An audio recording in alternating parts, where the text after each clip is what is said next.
Yeah. Epic CEO calls the App Store a disservice for developers. Says Facebook is his metaverse ally. He goes with Zuckerberg. That's like you. That's an unlikely. It's an unlikely turn in this movie.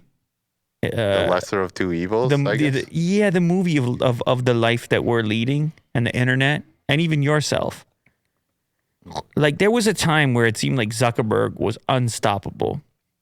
It seemed like Facebook and the acquisitions that were going on and just gobbling things up, and it seemed unstoppable. A force. Yeah. And then weirdly, all at once, it kind of flipped to where even though he's still an unusual guy and people still have their skepticisms and such, he went on Lex Friedman and he started being shunned by the likes of Apple and Google, and you started to look at him differently.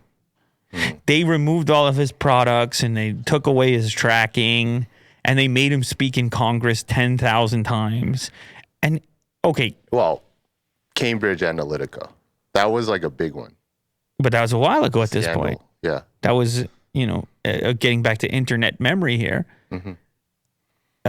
I watched a cool documentary on that, by the way, probably Netflix. Netflix? Yeah. Did you watch that one? I believe so, but I can't remember the name.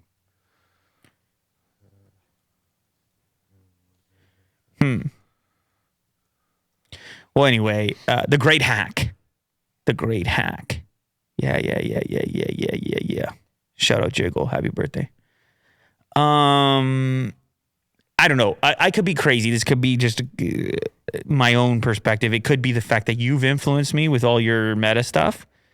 Like, it could be the fact that you're wearing that. Wait, do you feel sorry for him? I'm not going to say I feel sorry for him, but what I am going to say is that I don't think he's enemy number one anymore. Okay. Well, not that for me, I don't know that he ever was, but I feel like he was representative of the tech CEO, and I feel like he's kind of maybe not in that spot anymore. And that spot comes with excessive scrutiny. I think Elon's rise kind of sucked some of that Zuck away to a certain extent. And of course, like I said, a few negative things happened for Facebook. And then the name change, which appeared like a company the size of Facebook to have a formal name change like that to Meta and really push it. And then double down on it. And then their move into VR and the obsession with the metaverse. And you start to say, is this a guy having like a midlife crisis? Is this a company having a midlife crisis? I'm not saying that in a bad way, by the way. I think sometimes a crisis, even if it's self-imposed, can lead to interesting things. Mm-hmm. I'm not saying I feel sorry for him. I'm just saying I feel my impression of him has changed and my impression of those companies has changed to a certain extent. Not to say they still don't want to suck your blood. Yeah. By the way, I mean that like metaphorically, not literally. I'm sure some people think that literally. Yes. But it is interesting to watch the rise, the movement around our impressions around these executives. Even Tim Cook, it goes back and forth. Tim Sweeney, he not a fan of Tim Cook. These Tims, not fans of each other. Yes. They should be, but they're not. Not at all. The App Store is not a service. The App Store is a disservice to developers. This is from Epic CEO Tim Sweeney. I mean, this guy's a developer. Will? Yes.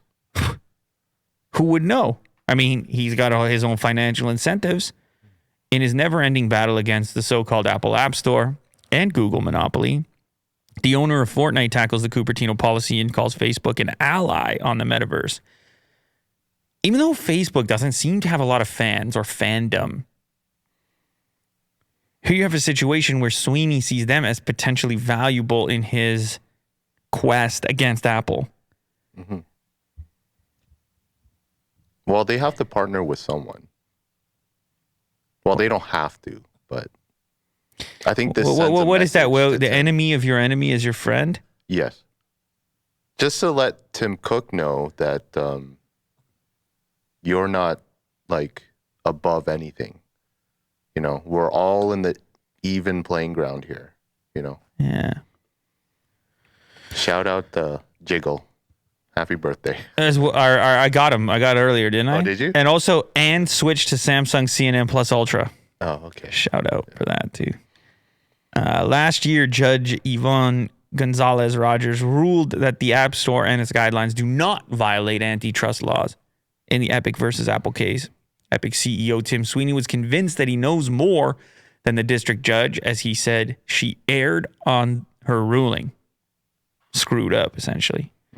Ever since then, Sweeney has been tackling Apple App Store policies, especially when the company lacks to maintain the store as a safe place for users due to scam apps broadly available. Well, because their main argument is we keep everybody safe. And then sure enough, there's always apps in there that are not.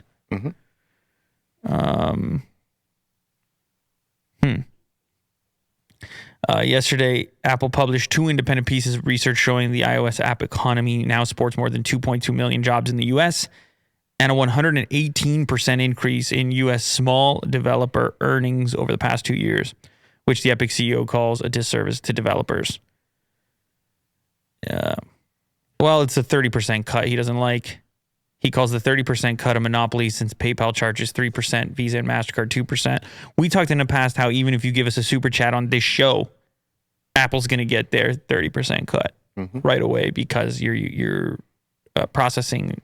That payment is functioning through the Apple App Store on iOS if you happens to be what you're using. So they're cut in on absolutely everything.